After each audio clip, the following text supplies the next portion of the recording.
In February of 1978, shortly after the blizzard of '78, I entered the State Police Academy in Framingham as a member of the 60th Recruit Training Troop. Graduated in July.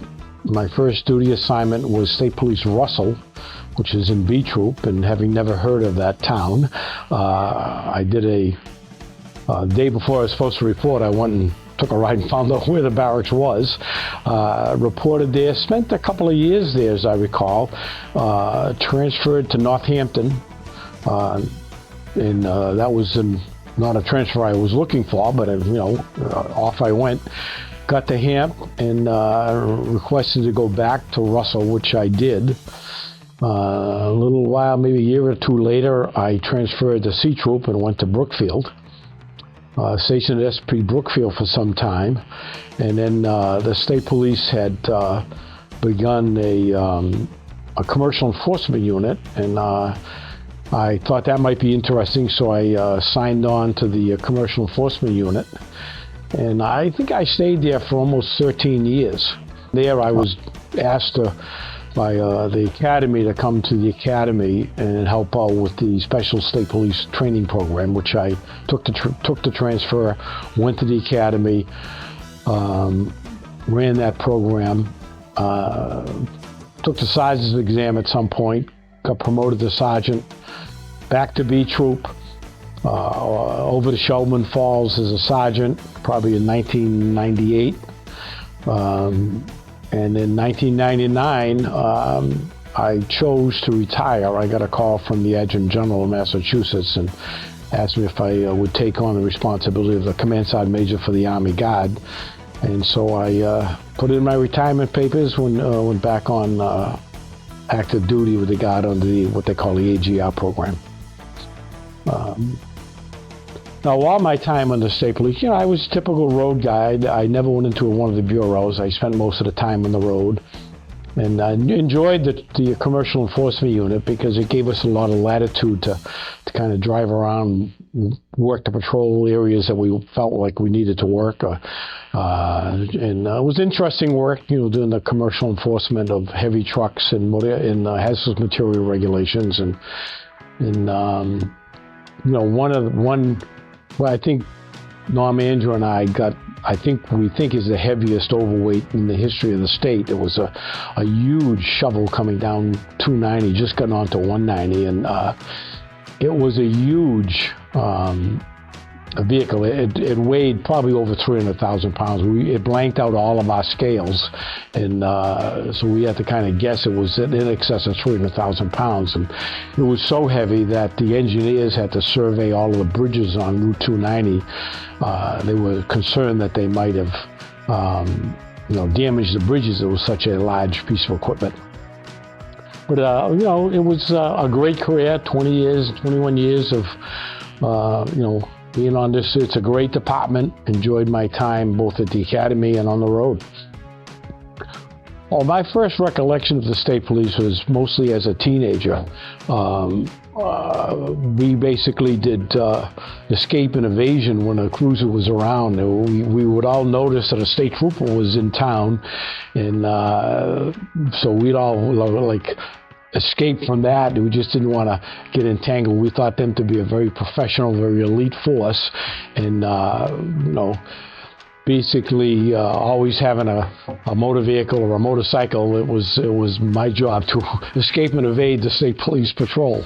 Well, I got out of the Army and I was really clueless as to what I was going to do. I got out of high school, didn't go to college, and really had no idea what to do, but I kind of knew I liked the regimentation of the military, and I didn't know anything, never thought about being a police officer, and I moved to Brookfield right after I got married, right below the barracks, and I think out of desperation, I just walked up to the barracks one night after dinner and knocked on the door, and I don't recall the trooper's name, but he didn't bite my head off when I get in there, and we had a nice chat about the state police, and he explained to me how do you go about. So I signed up for the exam, and so kind of looking for some kind of a career. the more I got to know about the state police, the more attractive it was. Took the exam and didn't do particularly well in the exam.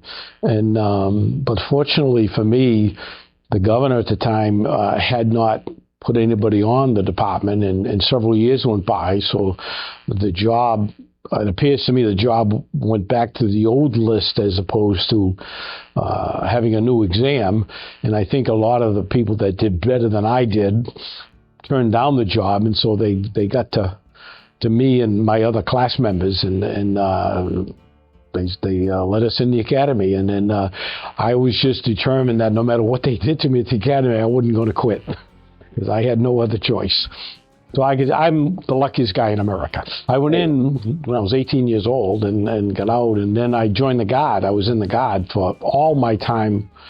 While I was a trooper, I was also in the Guard, and a typical National Guardsman, the one weekend. And as I got promoted there, higher up the rank, it became more than one weekend a month. And it was a little bit of a juggle, and to juggle Army time and state police time and the time off required. And I was a command sergeant major of a brigade here in Massachusetts when the Adjutant General gave me the call about becoming the command sergeant major for the state. So it was a great double career. I enjoyed both of them tremendously. Well, I was fortunate. I was ahead of some of my classmates because I had been in the military, and I think that gave us some idea of what to expect, and we knew what was going to be happening, and we didn't let it bother us because we knew it was all part of the regiment that they're going to do. But it was difficult to stay focused for 14 hours a day, and I was concerned about the academic part of it, which wasn't turned out to be a problem, but it was a challenge, and it still is a challenge today. But we got through it, and we graduated, and I think overall myself and my classmates did pretty well in the job. But it was a challenge, and it's hard to, and you have to learn to use every minute of every day that you have to either straighten out your locker or study, because they have you going so many hours a day, and it's stressful. And I think most of my class was probably over 25 years old because of that lag time between the exam and when we actually did in the academy. That it may have been a little more difficult for a 27-year-old to put up with some of that crap than it is for a younger person. But having the experience of the military, knowing what to expect and how to play the game and stay anonymous as long as you can, is the key to success at the academy. Some of the instructors were more helpful than others. I remember Dan Donovan being one of them, and Al Thompson was another one. They were just very good at what they did at the academy, and I think that helps you get through. Every once in a while to have a little lighter moment did break up, the stress level. And I recall both of those were both terrific, academy people. I think Lieutenant Jerry Murphy is the one who basically spoke to me about transferring over to the commercial enforcement unit, which was a big plus for me because I really enjoyed it. I stayed there, I think, for 13 years, so I'd credit Jerry Murphy for that. Breaking in Russell, we really focused on little investigations. They weren't big investigations, but, being and at Brookfield was kind of the same thing. And I always enjoyed those little investigations. They weren't, district attorney stuff, but they were, if you solved a little case of, who broke into the house, I found that kind of very rewarding to do the little investigations in the neighborhood to solve basically the neighborhood crime. And that was kind of fun doing those investigations as opposed to some of the traffic enforcement that you do when you're at more of a motor vehicle station. All right. Speaking of small town investigations, there was a family in town that owned 2 border collies. Their children had their favorite dogs, and dogs didn't come home one day, and the children were very sad that the dogs were lost. Well, during the deer season, somebody found the 2 dogs that had been shot. And the game wardens had the investigation, and the game warden worked the investigation, and there was news stories about how sad the two children were and heartbroken, their favorite little dogs. And then the parents of the children got me at the barracks one day and said, "Would you investigate this?" And I go, "Okay, this isn't the biggest murder in the world, but we'll call it a dog murder." And so I spoke to the game warden. He was done with it. And so I began a little investigation, and the mother of the children called me one day and said, "I got a phone call after a newspaper article from a guy with a pronounced, what she thought was a Greek accent. And he stated to her that he knew who had done this, but he never identified himself." So she gave me that little piece of investigation, of information. So I thought about it and talked to a couple of deer hunters, and they said that happened probably in what they call doe week, where you only can shoot does, and you need a special permit for that. So I called up the Fish and Game Department, and I talked to them, and I drove over to their headquarters, and they had a list of everybody that had a doe permit issued in the state. And lo and behold, there was a guy, mission to a guy with a pronounced Greek name, who happened to live in Worcester. And one Sunday morning, I said, "I'm going to drive over and knock on his door." So I knocked on his door and told him he obviously I was in uniform, and I asked him if he knew anything about this dog murder, we'll call it, in East Brookfield. And he said he did.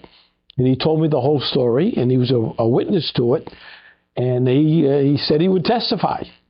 And so I took his statement and got the warrants and locked up the guy that did the shooting and took him to trial.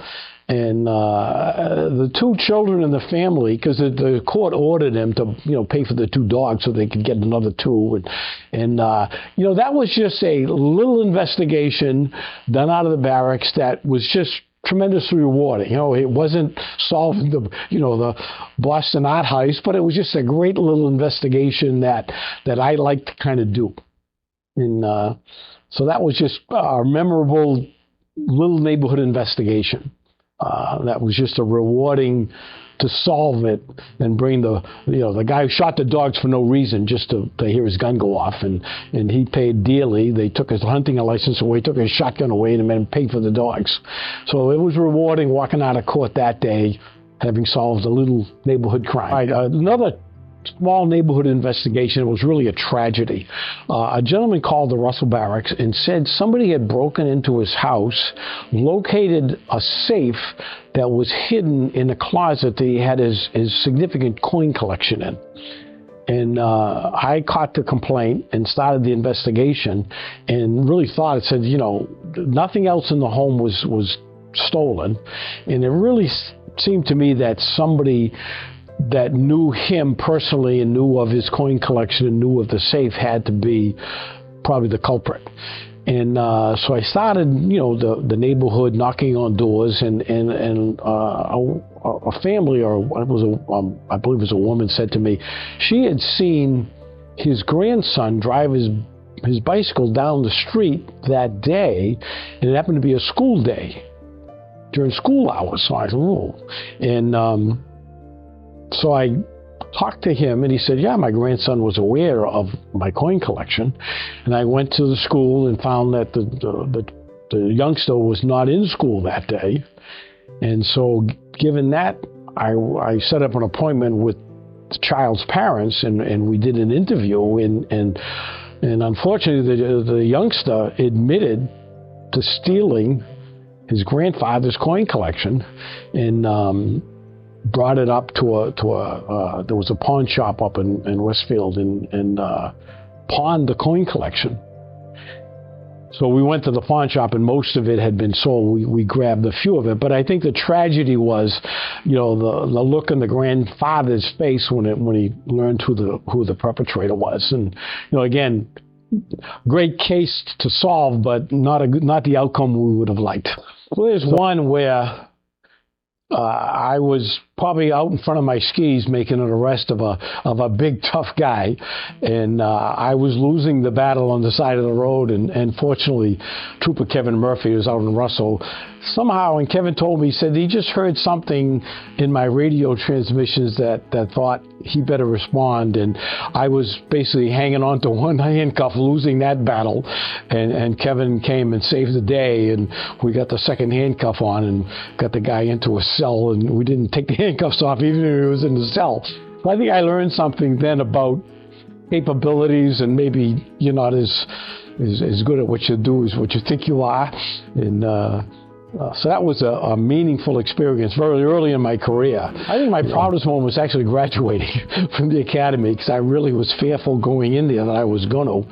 And I think getting promoted to sergeant was a proud moment, because I had put a lot of effort into studying, and so I think that was it. And I think I was proudest every day just putting on the boots and breeches and going out and being on patrol, doing that kind of work for that kind of an agency.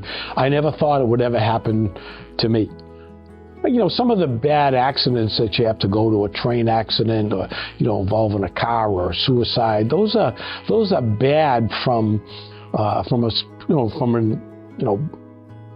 being the officer that has to respond to that bad situation.